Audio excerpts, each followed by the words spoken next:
Jerevan a chtěla jsem se vás zeptat, jestli víte, jaká je nejlepší komedie na světě. Tak například je to Titanic. Víte proč? Protože ta piča tam leží sama na dveřích, jelikož on mezi tím mrzne jako v té mrznaté vodě. A víte co? Víte, co je na tom nejlepší? Jak ona uvidí jakože loď, jo? A potom začne Ticho,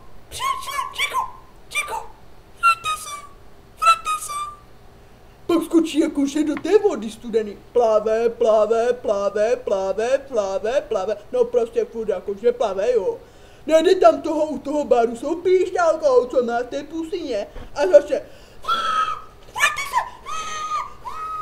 tak, to byl prosím Titanic. A víte, co je ještě dobrá komedie? Armageddon. To jste neviděli, že?